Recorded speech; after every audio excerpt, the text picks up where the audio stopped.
Now, Emmeline Pankhurst said, "We have to free half of the human race, the women, so that they can help to free the other half." So next up is the first panel talk I wanted to do when I got my hands on this festival. It's a question we get asked a lot in feminism. What about the men?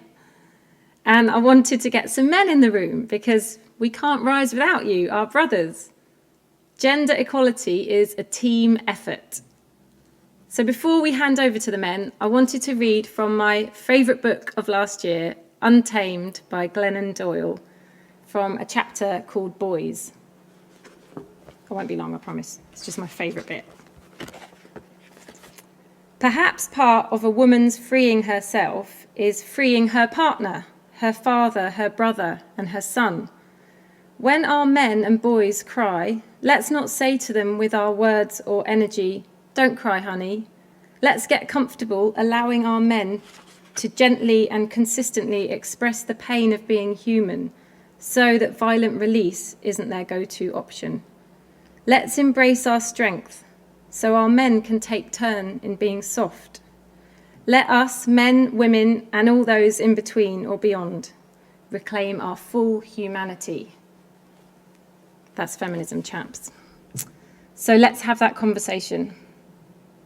It's over to journalist, author, and level-headed Wonder Woman, Anna Hart. We thought long and hard about which men to talk to about feminism and the women who made them the feminists that they are. And I am so proud of this one. I'll let her introduce the panel. So over to you, Anna. Hello and welcome to POW Thanet. My name is Anna Hart. I'm queer, I'm socialist, I'm feminist, and I've always believed that men as well as women are really badly served by prevailing gender norms. So it is a complete joy to be hosting this panel talk, My Feminist Icon, with Peter Tatchell, Ayo Akinwolere, and Jordan Stevens. Jordan is a musician, a writer, an actor, a speaker, and a campaigner who I really admire for being vocal about mental health and the negative effects of toxic masculinity. And Jordan's feminist icon is, who is it? Missy, Elliot. Cannot wait to hear about that. And I'm also really, really thrilled to be here with my friend Ayo Akinwolere. Ayo is a broadcaster, a writer, and a campaigner, Blue Peter alumni, who has also worked for the Premier League, the European Rugby Champions Cup, and CBS Sports. And Ayo, who is the feminist icon you're going to talk to us about today? I'm going to go straight in. I'm going to go for my mother. That's who I'm going for. You smoothie. I try. And last up, Peter Tatchell. Peter is a human rights campaigner, particularly well loved for his work with the LGBTQI rights community, spanning 5 decades. In 1972, Peter helped organise Britain's first ever gay pride. And in 2019, we were really honoured to have Peter speak at more gay prides. Peter, who is the feminist icon you're going to speak about today? Sylvia Pankhurst. Sylvia Pankhurst, wonderful. Okay, so let's go back to Jordan. Jordan, when did you first come across Missy Elliott? Missy Elliott was introduced to me by my mum. My mum actually did introduce most of my eclectic music tastes. She's played me some incredible artists, but Missy Elliott, I think, was a standout for me, particularly her album Under Construction. So I can't remember what year that was. That was like early 2000s, wasn't it? Yeah, it was early 2000s, yeah. And she'd made a Wicked record before that.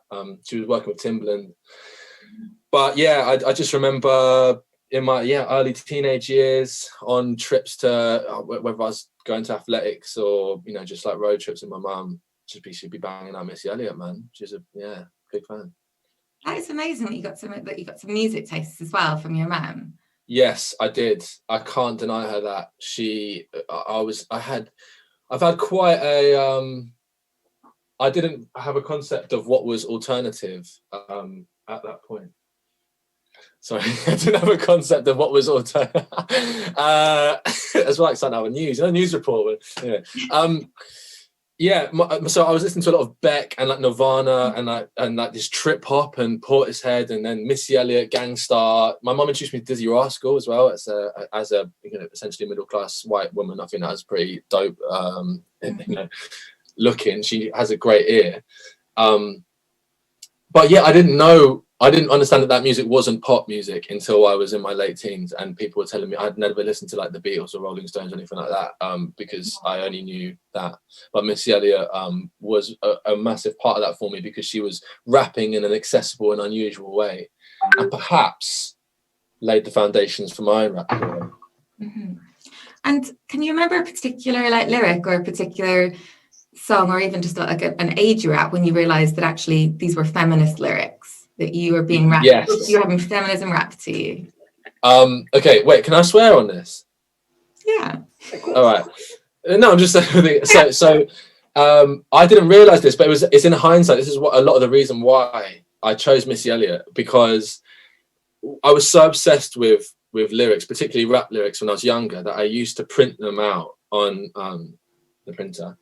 And I had a plastic folder where I'd put all the lyrics in, the sheets, and try and learn them like off by heart. And there was a song by Missy Elliott called Funky Fresh Dressed. And there's a lyric in it where she was like, my attitude is bitchy because my period is heavy. And then I remember at the time, the only association I had with periods was like, I used to get my mum Tampax from the shop sometimes, because she'd have to be like on a double yellow or something. That's to run in and get the Tampax. So it was like a totally, the idea of a woman rapping about her period and using it in like a bravado sense was I didn't really understand how that formed my, I don't know what word to use, perhaps ease with the female experience. And also she spoke a lot about having a fluid sexuality, and also in that song Funky Fresh Dressed, I can't remember, there's one lyric, or maybe it's Work It, where she's like, go down south and eat it like a vulture. And it was that she had this energy where it's like, you're gonna pleasure me. Do you know what I mean? She was this, dark-skinned black woman with a fluid sexuality in the early noughties, when it wasn't even fashionable. She wasn't even cashing in on this stuff, and it was just it was effortless. And I actually don't think she gets enough credit, if I'm being honest, in terms of her, speaking in that way at that time. No, I absolutely agree. I mean, because she was like exploring like themes of like feminism, gender equality, like body positivity, sex positivity in the early 90s. And I love that you described ease and effortlessness. She was just so cool with it. And do you feel that that's actually when done right, like music can be such a powerful conduit for normalizing and just putting people at ease about experiences that are important to be able to grasp? Yeah, I think it can be. Of course, I'd say that's almost the absolute goal of a performer is. I read something by Alan Moore once where he was talking about performance being, shamanism. You're essentially able to say something and shift the consciousness of somebody who is nowhere near you. That's magic. I say this all the time. We still refer to the forming of words as spelling.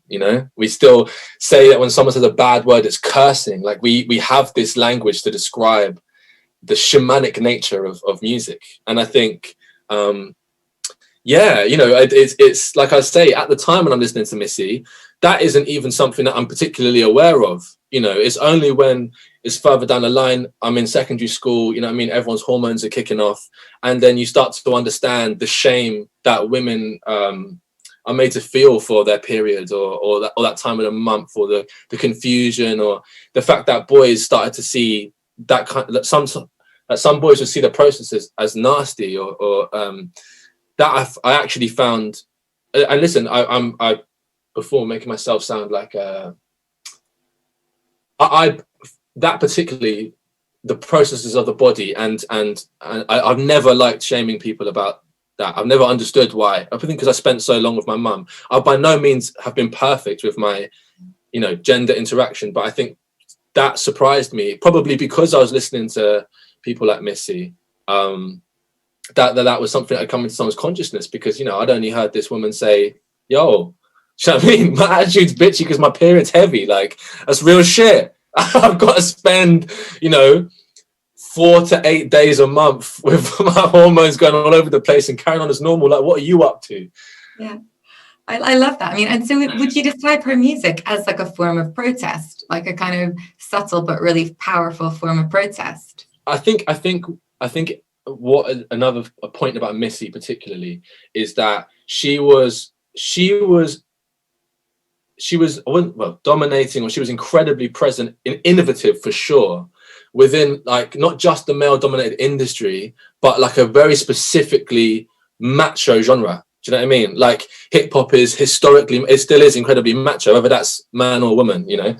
And I think at that time there wasn't such an array of well, I mean, maybe that's wrong to say because I can't remember particularly, but she was, in my mind, one of a few, especially the fact that she wasn't conforming to any conventional ideas of beauty, I think, anyway, which made her even more attractive, I'd say. And she would speak about that. Yeah, it was definitely a protest, but what freaks me out is I never remember thinking of it as one. It's only in hindsight that I've been like, whoa, you know, like it almost, the funny way to look at it is, if Miss Elliott came out now, I think because of the nature of our social dialogue, there'd be all these catchphrases attached to her, do you know what I mean? Like, of who she represents and like what she's saying, that would be the selling point. Whereas just then, that she was just being herself. And for women later on, because, you know, she's consistently supported women as well throughout her whole career. I feel like I'm really getting passionate about this. No, it's right. I love it. It's amazing. I was delighted when you mentioned her name, and I remember reading, like, I kind of had to dig it out, but like Pharrell had said of her, like, that we came up in a time when we were always told no, and she defied it. She ignored the physics that were dictated to us. She defied the gravity of standards and prejudices and stereotypes. She defied that gravity. And I just love that quote. An amazing quote. Listen, the one thing that I always say about Missy Elliott, right, is that we have to be clear here.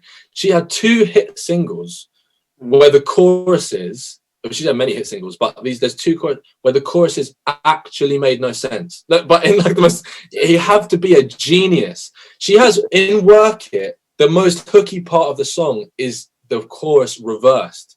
No, when you go into karaoke, it's like, is it worth it? Let me work it. I put my dang down, flip it, and reverse it. And then the next bit is just that previous, and everyone makes up their own thing. They go, "Is your Prime Minister run yet?" It's like you're trying to imitate the rewinding, like, and that was a massive hit. And she's rewound.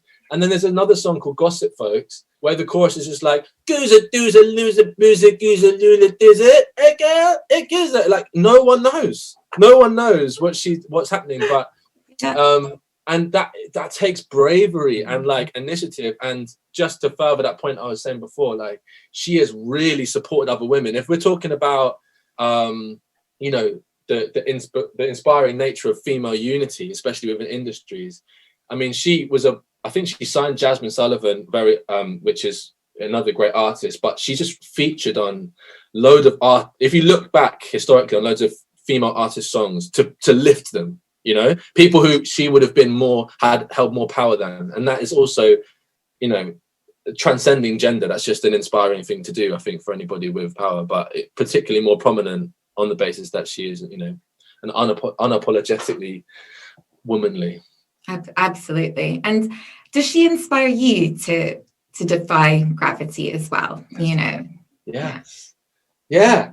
Like she honestly, I think her I think she is an innovative artist, not an innovative female artist, not an innovative rap artist or black woman or anything. She is an innovator. That's it.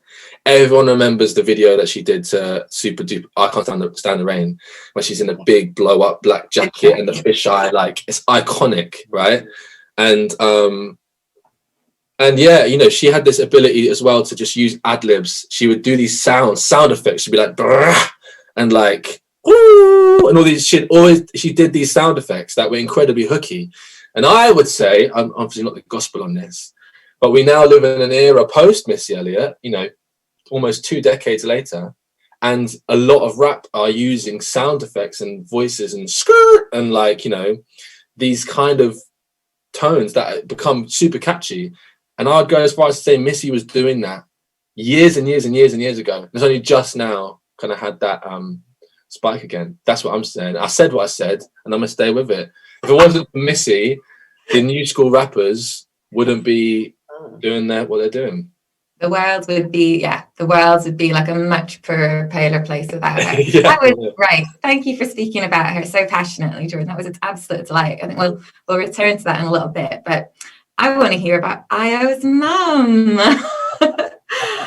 Ayo, tell us about your mum. What made you choose her? Yeah, I mean, Jordan did tell me this was a massive trump card, really, but I didn't mean it that way. It just came to me like, you know what's funny? As I get older, and especially because I only came to the UK at the age of 8, so I lived in Nigeria till I was 8, bilingual, speak Yoruba, speak English. So we came over to Birmingham when I was 8 years old, and my mom was so pivotal in that journey.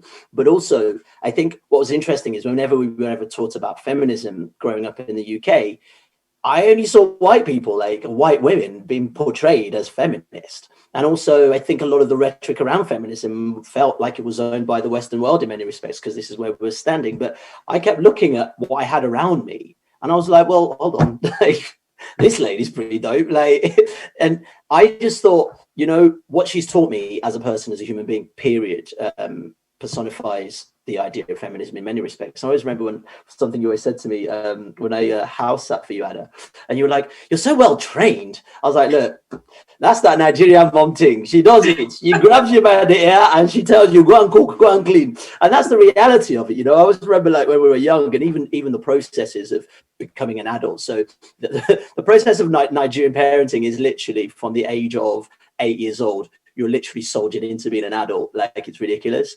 Cooking, cleaning, chores, jobs around the house, all that kind of stuff. But my mom basically was like, I remember her saying very specifically when we were really young, she's like, I've got 4 boys.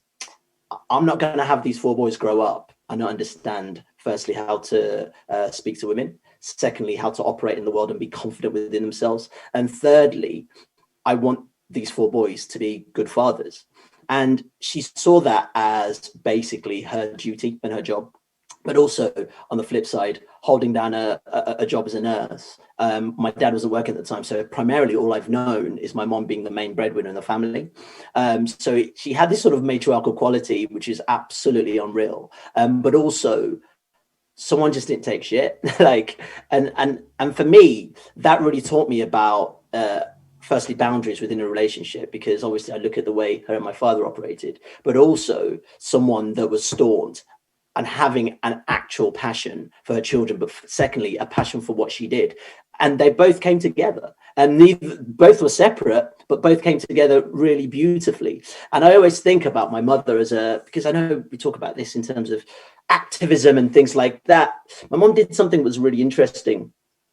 So I'm going to get a bit personal. So our family story is like, I grew up in Nigeria. We lived in France, moved back to Nigeria, then moved to the UK. My dad's traveled the world, luckily. And my mom actually, weirdly, when she was younger, lived in Japan. So we've always had this sort of traveling thing in our family. My dad's traveled across Europe, and my dad's actually bilingual, and my mom speaks a little bit of Japanese as well. So we've always had this like rich culture in our household. But one thing that's always been fascinating is that my mom's always been the one that's followed my father everywhere he's gone, right? And we'd been in the UK for maybe like 6 or 7 years. We'd all gone to school, all that kind of stuff. And I'd started realizing there was a bit of a fraction in my parents' relationship, and children pick up on this all the time. And then all I realized was my mom was just like, right, I'm leaving. I'm gone. And I'm like, what? And my mom literally said to my dad, you see how you like it. She'd basically sorted herself out with a job in America as a nurse. And she was like, I'm going to fulfill my dreams, because I've raised 5 children, 4 boys, 1 girl, and primarily I've been their caregiver because I've been made to be that person.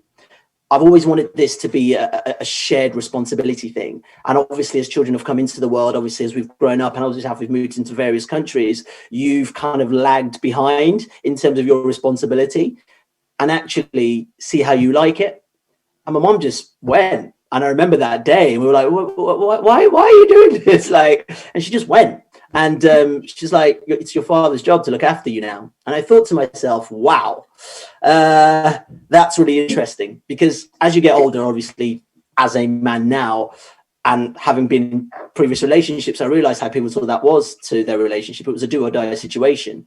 And her convictions were so strong in what she wanted and for her life, not just as a wife, not just as a mother, but also as a woman.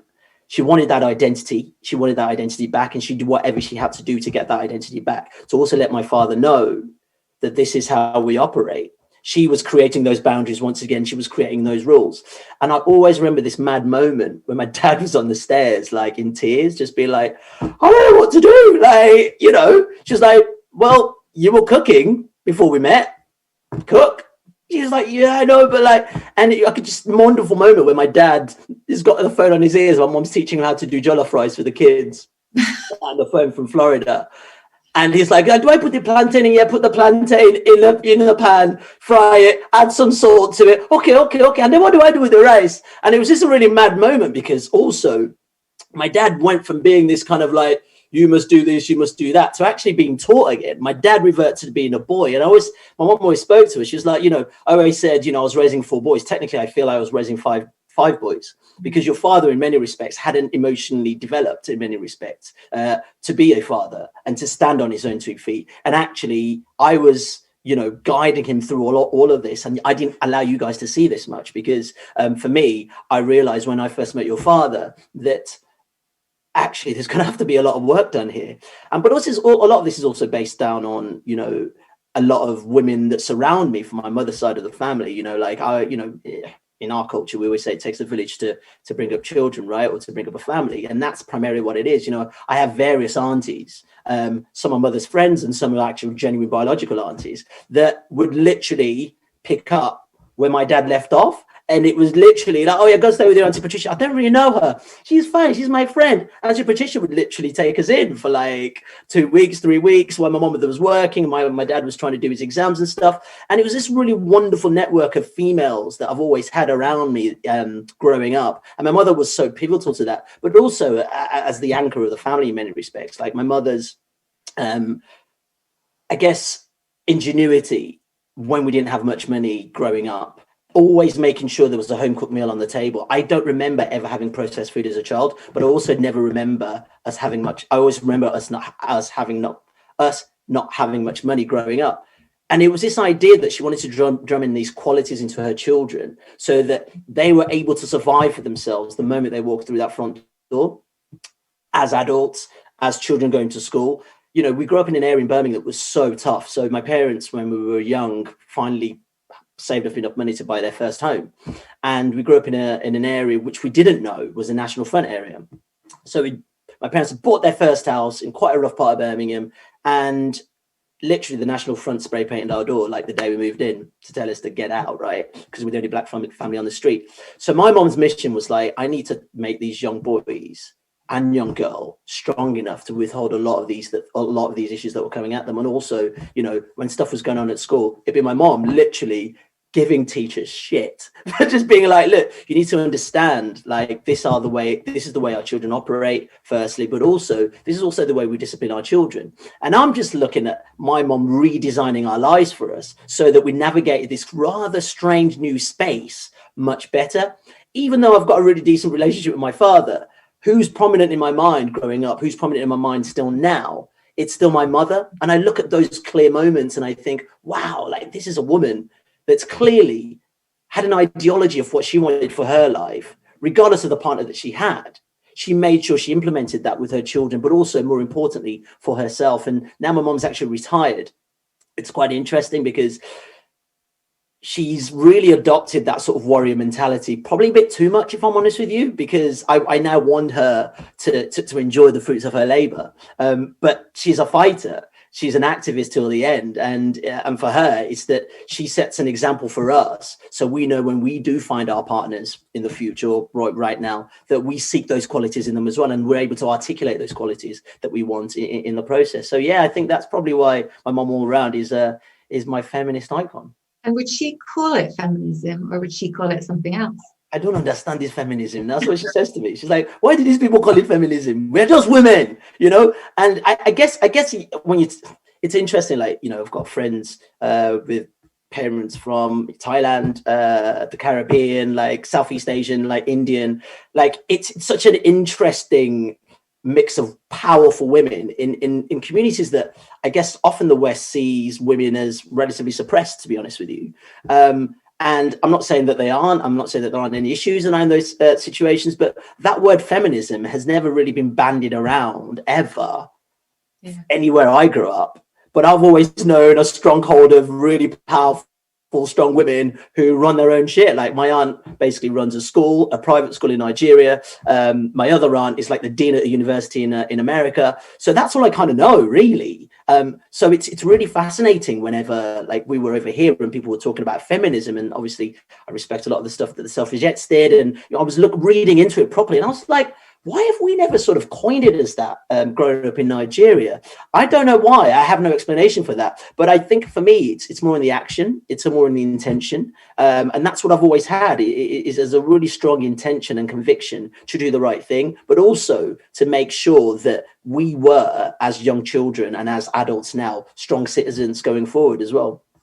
Yeah. And that's, can you remember a time when you actually really engaged with that and thought, actually feminism is for me, it actually is, this is what I've always grown up with, even if it wasn't called that? Yeah, massively. I mean, I sort of think about it all the time, and I still don't like, it sounds odd, I still don't like to label it as such, because I'm just like, I don't understand why anyone isn't. It just doesn't make any sense to me at all. But then you can kind of understand, based on certain patriarchal ideologies, both in my country, both in the UK, why there's a need to label stuff as feminism. But in my eyes, I'm just like, look, can we just be straight and narrow, just be solid people? Like, open the door for whoever needs the doors open, but also just look a bit further afield. Like, what's your gaze? Like, your gaze should be as wide open as possible. And actually, for me, the feminism in many respects is about self-reflection for me and my part. And it still plays a massive role in my day-to-day interactions. You know, I think about relationships, and let's face it, my guidance is my mom. Like, I know when I've stepped out of line or when stuff just feels a bit different, I just have to double check with someone who I know will always look at it from both sides. And that's kind of what she's given me in many respects, is just to kind of look at it from both sides, you know, of the spectrum in many respects, but also, you know, just be a fucking decent dude. Like, it's not hard. Yeah, I mean, I think what I've really loved about hearing all of this is that, you know, we've discussed like feminism in music and protest in music, and then also in the home. And obviously, yeah, Peter's going to talk to us about, you know, actually feminism in the political realm, really the kind of the origin of it. So Peter, I was going to ask you, you know, there's a few Pankhursts to choose from. Pankhursts are the big suffragette dynasty. Why Sylvia? I should say Sylvia was one of the three great Pankhursts who fought for women's right to vote. Her mother was Emmeline Pankhurst, and her sister was Christabel Pankhurst. But I particularly like Sylvia because she combined both feminism and a wider social justice agenda. So she interlinked all the different struggles together. I first heard about Sylvia in 1968 when I was 16 years old at high school. And one of the subjects I chose was British history. And we did a lot about British 19th and 20th century history. And one of the issues we did discuss and learn about was the suffragette movement. And of course, Sylvia's name came up very prominently. And as I said, what I really liked about her, as opposed to Emmeline or Christabel, was the fact that she had, of course, a very passionate commitment to women's right to vote, but also she linked this with other struggles that women were engaging with. So she wasn't just about women's right to vote, she also defended and supported and campaigned to defend the rights of working women, often working and doing drudgery in very poor conditions in factories and often underpaid. So she was a great champion of equal pay for women way back in the early 1900s, long before it ever came to fruition. She championed the idea of mother and baby clinics, what we now call maternity clinics, where women who are about to have children or had children could come and get advice, support, information, and also get medical care. This was before the National Health Service existed. And many women back in those days died in childbirth, or their children died, their babies died, because of the lack of medical facilities for working class women. She also proposed the idea of pensions for widows, that women who had lost their husbands, particularly, of course, in war, but also through industrial accidents, and there was no health and safety back then, and a lot of women lost their husbands at work. So she said these women should receive pensions so they could have a reasonable standard of living and not be condemned to destitution. And of course, wider, she championed the idea of working class people having power in society, that the people who made the wealth were the people who did the work. The managers, the investors, and so on, they were contributed, but without the creative work of people in factories and offices and shipyards and coal mines, the economy would not function. Yet these people were massively deprived of a share of the national wealth. And of course, back then there was no national minimum wage. It's still inadequate, but there was nothing back then. Employers get away with paying men and women pittance of wages. So she became a founding member of the Communist Party of Great Britain. And although we now associate communism with many bad things, most of the people, like Sylvia, who joined in 1920-21, when the party was founded, were joining because they wanted to give working class people, ordinary people, men and women, a fair share of the resources and wealth of the country, and also the power over their own lives, to not be beholden to businessmen and politicians. So she was a great advocate of workers' control, the idea that people in factories should have a say over how those factories are run, that it was wrong to have an economic dictatorship where the managers and the shareholders had total power and the workers who created the wealth had no power at all. So she was really way ahead of her time. She did advocate a socialist revolution. She believed that capitalism was fundamentally flawed and unjust, that it was a system that was systemically biased against the poor, and that maintained the wealth of a very small minority. So she wanted a socialist revolution. And for that advocacy, for advocating in the overthrow of capitalism, she was charged with sedition and imprisoned, I think, for 5 months. She was in prison simply arguing. She didn't actually do it. She just argued, and that in those days was a crime. She was also a very fierce anti-fascist. Of course, later on in her life, in the 1930s, with the Nazis coming to power in Germany and Franco coming to power in Spain, she was passionate about fighting fascism. And so she was very much involved in the international solidarity campaigns to support the Democratic Republic, the democratic elected republic, the left-wing republic in Spain that was being threatened and was eventually sadly overthrown by Franco's fascist army. She also played a big role in alerting the world to the terrible crimes of the Nazis. And let no one con you that the world didn't know what the Nazis were up to. People like Sylvia Pankhurst were shouting on the rooftops about what they were doing to Jewish people, socialists, trade unionists, Christian radicals, LGBT plus people, and so on. and she actually played quite a significant role in helping to rescue Jewish people from Nazi Germany. So definitely, as a pacifist and a socialist, that was actually a rift with her family, wasn't it? But they weren't. So she really did, it caused a rift with her family by being a pacifist and a socialist. That's right. I mean, basically, Emmeline and Christabel Pankhurst were very happy with the capitalist society as it was. That they had no critique of the rest of society. They were just concerned with votes for women. Yeah. And Sylvia quite rightly said, no, that's not good enough. In particular, working class women, even if they got the vote, would still be deprived and marginalized. So would you describe her as the first kind of intersectional feminist? Probably not. I mean, there were many before her, but in terms of direct action, mobilizing ordinary working class women, she was one of the first. Yeah. I mean, of course, way back in the 18th century, the great Mary Wollstonecraft set out her tract, The Vindication of the Rights of Women. She was, I suppose, probably one of the first, probably the first real feminist in British history. And of course, her ideas were understood and imbibed by people like Sylvia Pankhurst, 2 centuries later. Yeah. The other thing I'd say is that she didn't have a Western focus. She saw women's struggle as a global struggle.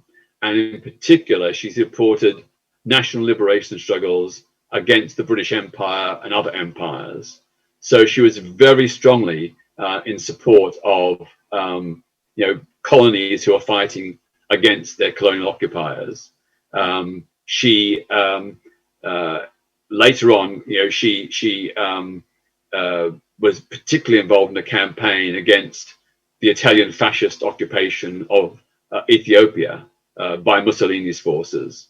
And to her dying day, she was a great supporter of Ethiopian independence and self-determination. I should also add that she did eventually break with the Communist Party, being horrified by the Stalin purges, when many good communists were falsely accused of being Western agents or spies or traitors and so on.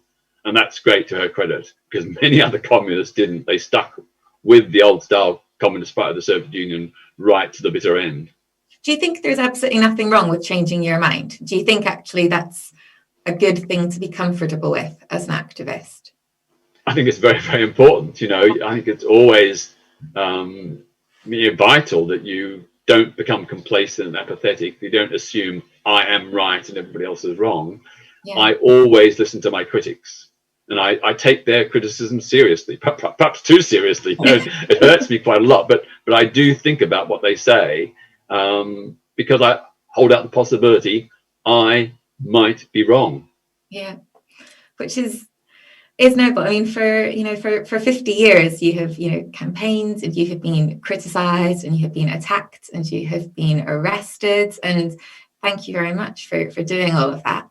I would just if I may add, I mean, in the Gay Liberation Front in the early 1970s, and again in the LGBT Direct Action Group Outrage in the 1990s, many of us took our inspiration from two forces. One was the Black Civil Rights Movement in the United States, and the other was the suffragettes here in this country. We saw their methods of direct action as being absolutely vital for social justice, because back then the powers that be wouldn't listen to LGBT plus communities. We couldn't get law reform. Parliament would refuse to even discuss LGBT plus rights in the 1970s and the 1980s. It refused point blank, because MPs and government said it was so disgusting, we're not going to have this inside the mother of parliaments, as they called it. So that's why we had to do direct action. And direct action was pivotal in raising public awareness about the scale of discrimination faced by LGBT plus communities, but also putting the authority under pressure to change. I mean, I was when I was reading about Sylvia Pankhurst, I was just, she was, I think, arrested 15 times, for the first time when she was 24. Have you been arrested more times? About 100. I don't want to boast, but I've been engaged in over 3,000 direct action protests, been arrested about 100 times, been physically violent assaulted over 300 times, including attacks upon I think 50 or more attacks upon my home, bricks and bottles through the windows, 3 arson attempts, even a bullet through the front door. It's been tough, but I look back and think, well, I, together with many others, have brought about or helped bring about some phenomenal changes, and I'm so proud of that. And it makes all the negative stuff worthwhile.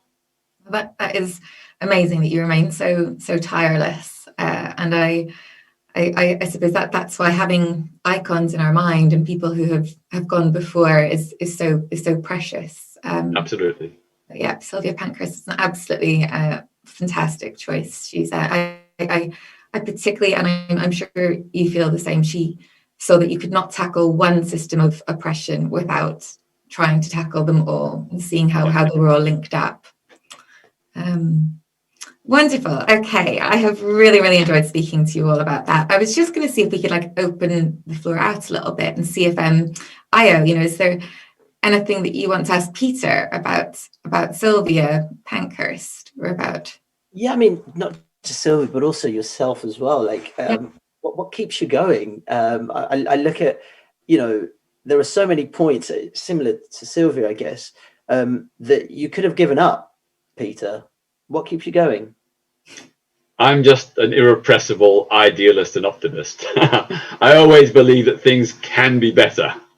So my motto is, don't accept the world as it is, dream of what the world could be, and then help make it happen. Mm-hmm. And following that mantra, I've seen so many changes in my lifetime. Apartheid, when I was growing up, apartheid in South Africa was, taken for granted. It was there. It seemed to be there forever. No hope of change. But me and millions of others, we said, no, we're going to support Black South Africans and fight to secure change. And eventually, the African National Congress and the United Democratic Front inside South Africa did achieve that phenomenal change. Franco's dictatorship, it lasted for decades, but it finally fell in the 1970s. Augusto Pinochet in Chile murdered people left, right, and center. And again, he seemed to be in power forever, but eventually he had his comeuppance. So I guess it's these small or sometimes big victories that spur me on. Yeah, I guess also in the idea of, I might throw this to Jordan as well, in the idea of sort of activism through feminism. Who today, Peter, maybe young, maybe slightly older, do you sort of see is an icon or could be a future icon in terms of activism through feminism? Well, there are so many, and probably these are people that a lot of people won't know, but there are women's rights activists in Uganda, Iran, Russia, and many other countries. Nobody really knows their names because they're not big celebrities or anything, but quietly behind the scenes, they are making very important changes. And good ones. Again, they're combining women's rights with a broader struggle for social justice. And in the process, they're helping to challenge misogyny and male privilege and getting men to question their traditional ideas about women. It's been amazing. In Iran, for example, some of the leading activists there are women, and by their activism, they're challenging the patriarchy that has disfigured that country for generations. So true. Can I throw one to Jordan as well? Is that okay? I'm sort of on a roll. I'm just interested in how comfortable you feel challenging patriarchal norms and traditions, especially through some of the work you do, especially through your acting in particular. Something comes up, do you go, oh God, I'm gonna have to do this, or is it like, do you know what? This is what I've set out to do from day squat. This is how I've been taught from day squat, and actually, whatever comes with it, comes with it. I think it was incredible hearing Peter about the kind of the lengths that you've gone to fight for social justice. I definitely think that it's great to just hear it in those terms, because sometimes it can get a little nihilistic in one's head, but it was like a beacon of hope there. Yeah, my mum actually, I wouldn't be able to quote you, Pia, but what you said as your mantra. My mum actually used to say something quite similar to me when I was a kid. She would say that there's never one way to. Oh, she just messaged me. So weird. There's never one way to do something. I remember she used to properly nail that into my head, and then she said to me, like, if somebody tells you what to do, you don't have to do it, right? Which sounds simple, and also later impacted her awfully, because she would ask me to, wash the dishes, and I'd be like, no. But the kind of anti-authority, like anti-systemic kind of vibe that my mum had just stuck with me. I have really bad authority issues, genuine. I mean, on a personal level, I've been working on it, because I don't want to be, totally cool, guys. I'm totally fine. Well, for real, like with my intimate relationships and stuff, it's literally all about equality. I had to learn that growing up. But in terms of the external powers, I can't help it. And one thing I find particularly odd about I'd say the male experience, or what would draw me towards feminism or I don't know, yeah, female unity perhaps, is that just objectively there are like so many struggles that interlink the everyday man that are the cure, or like not the cure, but the healing that might a potential healing that could come from disregarding some of these social rules, as it seemed quite obvious to me, and I only see those healing methods encouraged in female spaces. I see it encouraged more. So this is a really roundabout way of me answering your question, is that like when I get asked to do a role where I'm cross-dressing, or if I'm asked questions about my sexuality or my outlook on gender, I will always maintain an open mind and want to access parts of me that I think have always wanted to express themselves. I genuinely believe masculine and feminine energies exist within everybody, and express themselves in different ways. And the suppression of like sexual expression and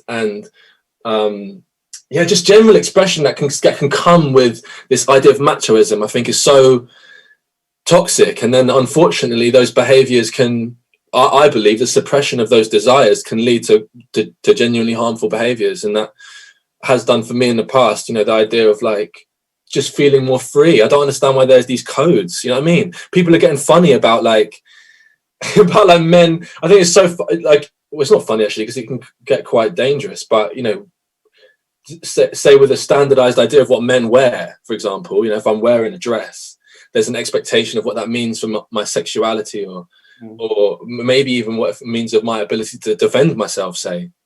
And I only see that as quite a fragile approach to understanding humans. We're talking about fabric here, like how deep can that coding go? Do you know what I mean?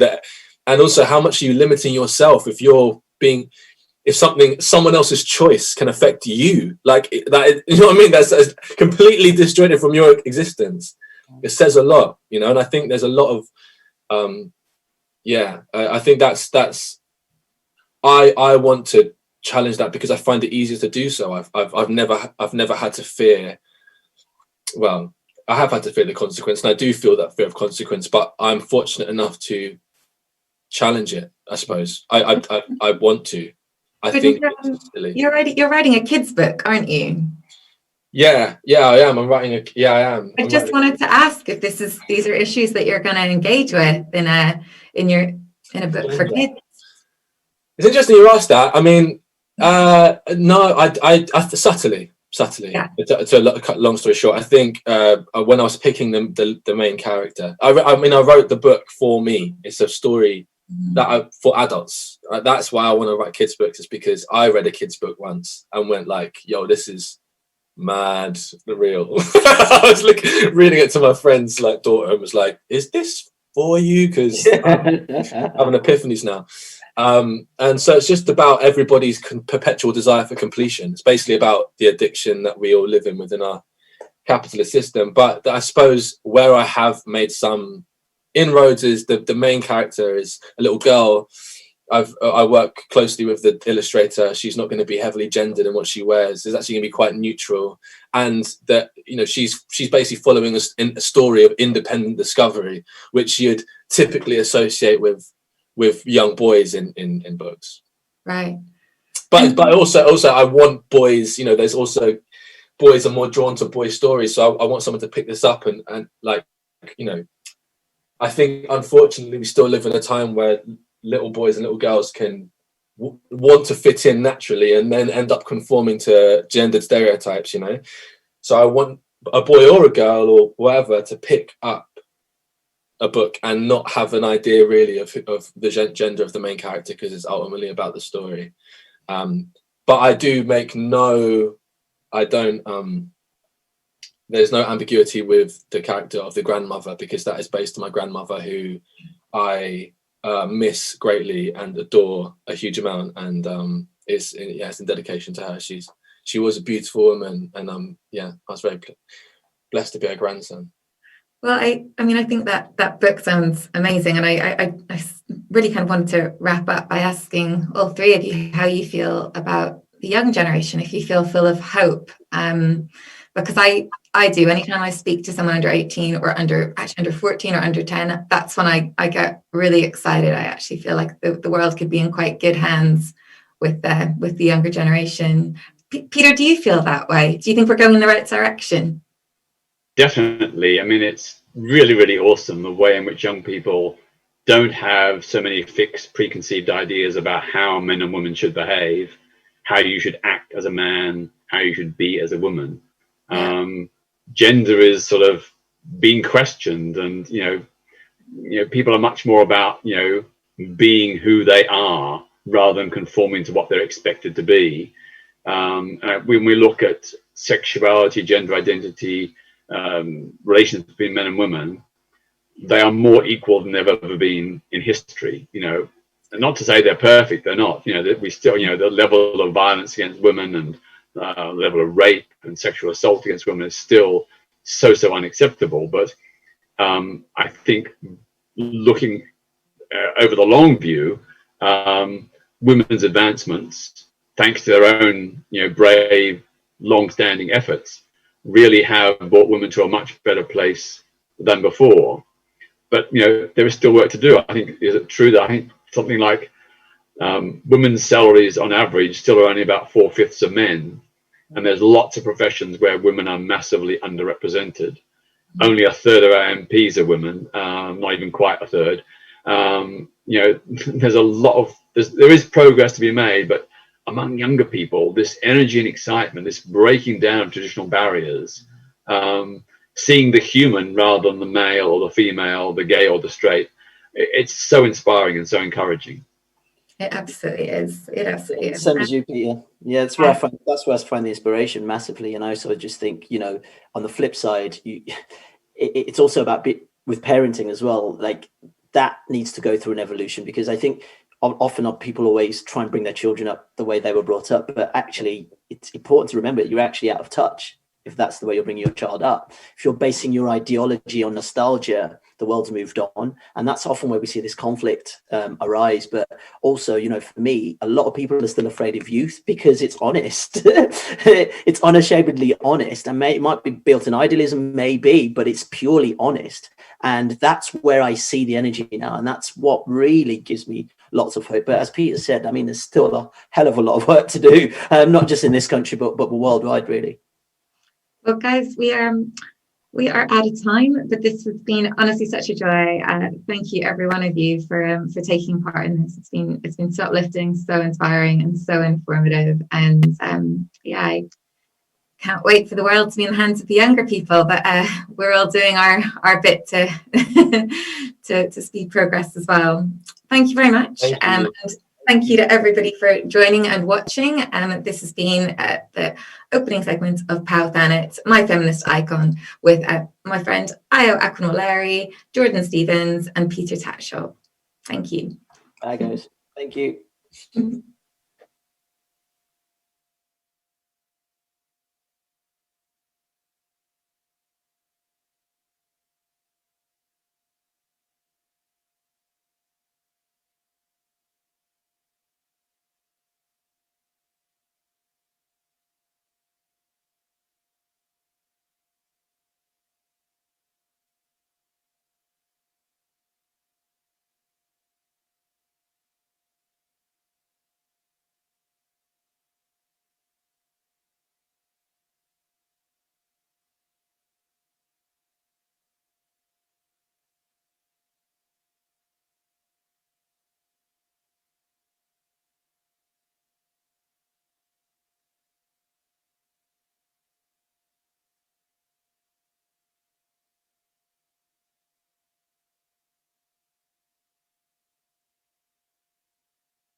Welcome back. It's Power of Women Festival 2021. We are here live and direct. I hope you all managed to get a cup of tea and a wee in there. After the incredible Anna, Ayo, Jordan and Peter. Wasn't that mind-blowing as the start of the festival? I'm so happy and impressed. I couldn't work out if I was really cold, but I was actually just shaking with pride and joy and love for it. It was absolutely incredible. So thank you to Anna, our host there, and the three men opening our festival, Ayo, Jordan and Peter. If you want to know more about Peter Tatchell, I think we were all really moved by what he was saying at the end. If you follow the Peter Tatchell Foundation, you can find out so much more about the work he's done across his life. Incredible man.